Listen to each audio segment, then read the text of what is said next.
Écoutez, on s'aperçoit que les enjeux sont importants en matière de développement. La BCID AES sera donc le bras financier d'une stratégie résolue pour transformer la richesse minérale du sous-sol sahélien. Mais est-ce suffisant pour faire face aux attentes, aux besoins, ou est-ce que l'AES devra encore faire face, prendre d'autres mesures? Non. Il a dit tantôt que tout dépend de la production. Tout à fait. L'avantage des pays de l'AES, ce n'est pas le sous-sol, non, c'est leur population qui sont des gens qui travaillent dur, qui n'ont pas peur de travailler. C'est ça l'avantage de ces pays-là. Il faut faire très attention, souvent on n'en parle pas. Et regardez bien les Sahéliens qui sont chez vous à Lomé ici. Regardez les jeunes Sahéliens. Regardez comment ils vivent. Regardez comment sous la pluie, sous le soleil, ils poussent leurs marchandises et les vendent. Et ils marchent toute la journée sous le soleil. Jusqu'au soir, tu le rencontres, le gars a encore le sourire aux lèvres pour t'encourager à lui acheter quelque chose à 500 francs, à 1000 francs. C'est le travail. Maintenant, il a parlé de l'agriculture. Mais ces pays sont une zone bénie pour l'agriculture. C'est vrai, ils n'ont pas la pluviométrie qui va avec. Mais aujourd'hui, si tu attends que le bon Dieu vienne arroser tes champs, c'est que tu n'as pas d'agriculture. L'agriculture se fait avec l'irrigation. Et ils ont un fleuve, le Niger, qui peut irriguer pratiquement tout le Sahel. À côté du Niger, il y a beaucoup d'autres fleuves qui peuvent irriguer toute la zone. Ils vont produire, ils vont transformer. Nous irons, nous tous, un jour au Burkina, au Mali, au Niger, pour acheter à manger. Parce qu'ils vont produire, ils vont transformer. Mais nous, dans nos pays, qu'est-ce que les gens font? Tu lui donnes du riz à manger. Si on n'a pas écrit dessus, riz parfumé de Thaïlande, riz parfumé de Pakistan, il ne mange pas. Si tu lui dis, hey, mon frère, moi j'étais allé à Covier, j'ai acheté du bon riz naturel qui a un bon chose, arôme, il ne mange pas.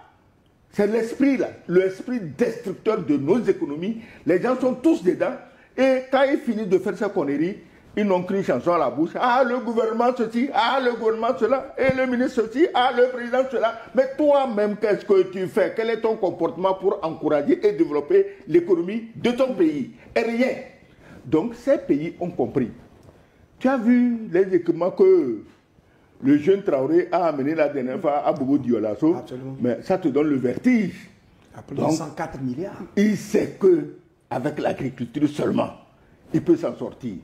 Il n'a pas besoin des mines d'or, de lithium, non. Avec l'agriculture seulement, le Burkina peut s'en sortir. Tu te rappelles, hein, en 2014, il y a des petits zozos qui se sont amusés pour faire sanctions alimentaires contre la Russie. Les Russes ont dit, mais ça c'est bien. Ils se sont mis au travail. Aujourd'hui, c'est eux qui produisent le blé, qui le vendent à ceux qui hier voulaient les sanctionner sur la nourriture. Voilà ce que les pays du Sahel vont faire. Ils vont produire, et les pays de la zone ici qui bombent le torse matin, midi, soir à cause de leurs bêtises. Ah, je suis l'ami des Blancs, ils iront dans les pays du Sahel pour acheter à manger. Qui vous trouvez l'avenir très prometteur pour les États du Sahel, mais pour le moment, ces pays continuent d'utiliser le franc CFA pour des pays qui réclament leur souveraineté depuis près de 3 ans. Est-ce normal? Non, madame, on ne crée pas une monnaie sur un coup de tête. S'il faut que ça prenne même plus de 3 ans, 4 ans, 5 ans pour créer une monnaie sérieuse, solide, ils le feront, ils ne sont pas pressés. Après tout, on les vole depuis plus de 60 ans. S'il y a l'espoir que dans 3, 4, 5 ans, on sort du vol, ok, tant mieux, on les laisse, ils vont s'organiser. Ils doivent poser les fondations de cette monnaie. Ça ne doit pas être aussi une monnaie de singe.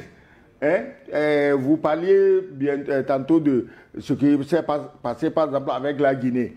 On a fabriqué de faux francs guinéens, on a aspergé dans la forêt, dans les rivières, sur les routes. Tout le monde devenait millionnaire et rien qu'à se baisser pour ramasser.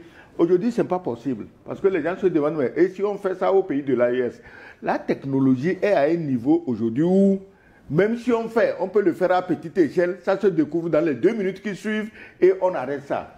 Les avions qui venaient parachuter la fausse monnaie en Guinée, là, tu connais quel pays de l'AES dans lequel un avion va venir se promener? Tu connais les systèmes de radar dont ils se sont dotés? Tu envoies même un criquet, ils vont le détecter et l'abattre. J'ai dit un criquet, tu connais la taille d'un criquet, madame.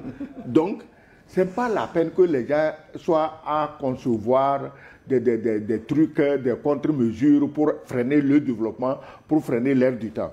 Tous les pays qui font les malins ont intérêt à approcher les pays de l'AES et à travailler normalement avec eux. J'ai appris même qu'une délégation de la CEDEAO s'est rendue à Bamako, je crois, hein, pour s'adresser à l'AES, pour prendre langue avec l'AES.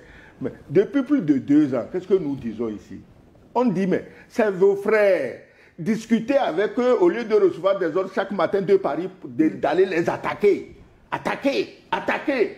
Et aujourd'hui, quand on parle maintenant, ils disent, non, nous, on n'a jamais dit qu'on va attaquer. Hein. On est des frères. Mais c'était devant nous que vous disiez ça, vous tapez la poitrine. Donc, aujourd'hui, ils sont allés à Bamako. Les gens de Bamako, je leur fais confiance. Ce n'est pas à moi de leur dire, faites attention à ces gens. Parce que s'ils étaient simplement vos frères africains, ok, ils sont venus, vous les recevrez à bras ouverts. Mais vous savez qu'ils reçoivent des ordres. Quelqu'un qui reçoit les ordres, tu ne peux jamais lui faire confiance parce qu'à tout moment, on peut changer l'ordre. Mais s'il décide et agit par lui-même, il est ton frère, tu l'accueilles comme frère et vous dites, bon, écoutez, ce qui s'est passé hier, c'est malheureux, on oublie ça et on avance. Mais c'est de l'armée. Et le gars là, Touraï ou qui machin là, c'est pas lui qui se promenait en Europe pour demander les sanctions contre ces pays. Est-ce qu'il est normal? Est-ce qu'il est raisonnable?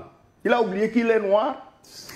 La machine de l'espoir renaît avec la création de la BCID. Mais avant, une dernière question pour vous, avant de partir donc à la pause. Quels sont les risques potentiels liés à la gouvernance et à la transparence même de cette banque d'investissement? Madame, qui est banque d'investissement ou non, la gouvernance doit être faite dans la transparence. On doit mettre un frein brutal à la corruption XXL. Parce que quand c'est la, disons, excusez-moi le terme, quand c'est la petite corruption, hein, le directeur d'école qui a pris la poule chez le papa de son élève. Son élève. Bon. C'est pas légal. On n'a jamais écrit ça dans un texte que le directeur d'école doit prendre la poule chez le papa de ses élèves. Ça, c'est autre chose. Mais est-ce que vous écoutez les montants? C'est à te rendre malade. Donc, il appartient au pays du Sahel d'asseoir. D'abord, s'il n'y a pas une lutte sérieuse contre la corruption, tout ce qu'ils font est voué à l'échec.